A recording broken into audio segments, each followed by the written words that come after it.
Siapa sesungguhnya yang memberikan nama-nama surat Al-Quran itu?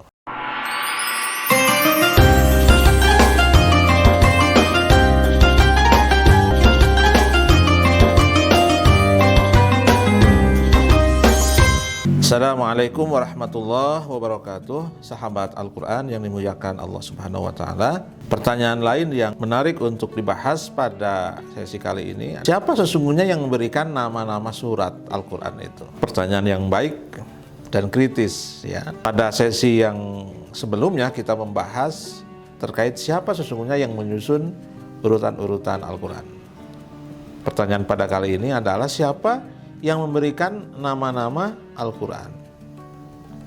Nah, sama seperti pertanyaan terkait siapa yang menyusun urutan-urutan Al-Quran, ini juga jawabannya bisa kita katakan sesungguhnya ada beberapa pendapat terkait dengan ini, tapi pendapat yang unggul, pendapat yang kuat adalah yang mengatakan bahwa nama-nama Al-Quran itu atau nama-nama surah dalam Al-Quran itu sesungguhnya dilakukan oleh Rasulullah Shallallahu Alaihi Wasallam sendiri, atau pendapat berdasarkan tauqifi. Ya, ini kita tidak menafikan pendapat lain ya yang mengatakan bahwa nama-nama itu disebutkan atau diberikan oleh sahabat ya. Tapi pendapat mayoritas mengatakan nama-nama itu juga diberikan oleh Rasulullah Shallallahu Alaihi Wasallam. Karena ada beberapa riwayat ya, hadis yang menjelaskan bahwa Rasulullah itu juga menyebutkan nama-nama surah. Misalnya hadis yang paling terkenal ya, la sholata liman lam yaqra bi fatihatil kitab. Jadi yang memberikan nama Al-Fatihah adalah Rasulullah Shallallahu Alaihi Wasallam. Belum surat-surat yang lain, misalnya Al-Mu'awwadatain itu atau Al-Ikhlas dan sebagainya. Itu riwayat-riwayat yang menjelaskan tentang nama-nama itu, memberikan penjelasan kepada kita bahwa nama-nama itu langsung diletakkan atau diberikan, disematkan oleh Rasulullah Shallallahu Alaihi Wasallam. Nah, lalu kemudian ada juga yang mencoba mengajukan pertanyaan susulan, nama-nama itu berdasarkan apa gitu ya.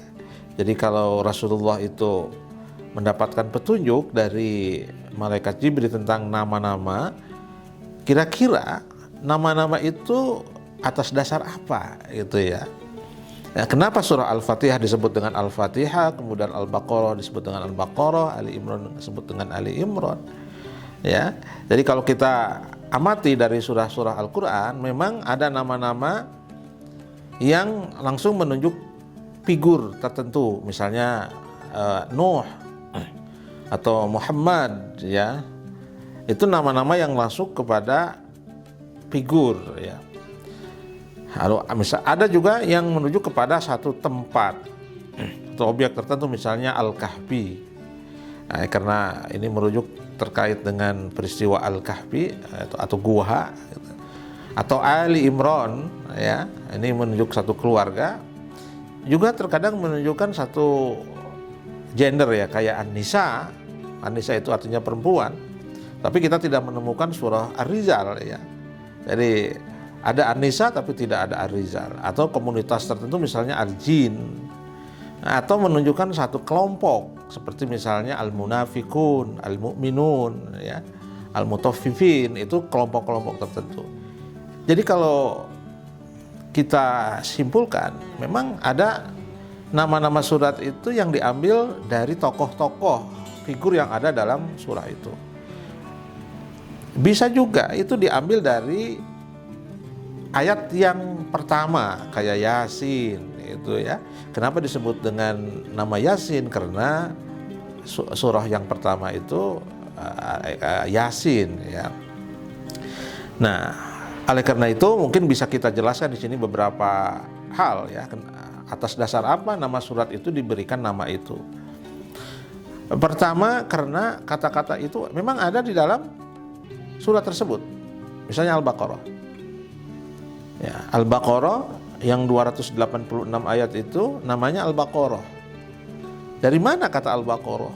Karena kata Al-Baqarah itu nanti disebutkan ya pada salah satu surah Al-Baqarah yaitu ayat terkait dengan kisah pembunuhan yang terjadi pada Bani Israel ya, tentu pada masa Nabi Musa. Kemudian Allah memberikan petunjuk agar mereka menyembelih sapi betina ya. Innallaha ya'murukum an tadbahu baqarah. Nah, dari kata Baqarah ini kemudian surah ini disebut dengan Al-Baqarah. Nah, ini satu contoh ya, bahwa nama itu diambil dari kata yang sudah ada di dalam surah itu sendiri.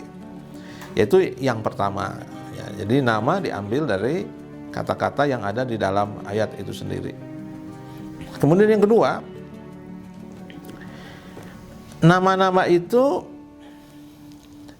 diambil berdasarkan kata-kata yang atau urutan ayat yang pertama, yaitu Yasin, seperti Yasin ya yang tadi dijelaskan, karena di surah atau ayat pertama dari surah Yasin itu adalah Yasin.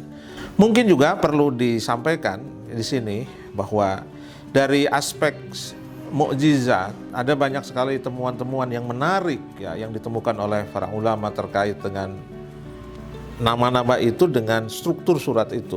Misalnya temuan kait dengan bilangan-bilangan ya, bahwa nama-nama atau jumlah huruf-huruf ya di dalam surat-surat itu angka-angka yang sistematis ya, kita teori angka 19 ya, masih ingat itu tentang adat, bahwa angka 19 menjadi kunci untuk menghitung keseimbangan jumlah huruf ya di dalam Al-Qur'an. Nah, misalnya surat Yasin itu ditemukan bahwa dalam surat Yasin itu jumlah huruf ya itu merupakan kelipatan dari angka 19. Demikian pula Yasin dan sebagainya. Jadi ini sebenarnya salah satu aspek mukjizat lain daripada Al-Qur'an. Mudah-mudahan ada manfaatnya. Assalamualaikum warahmatullahi wabarakatuh.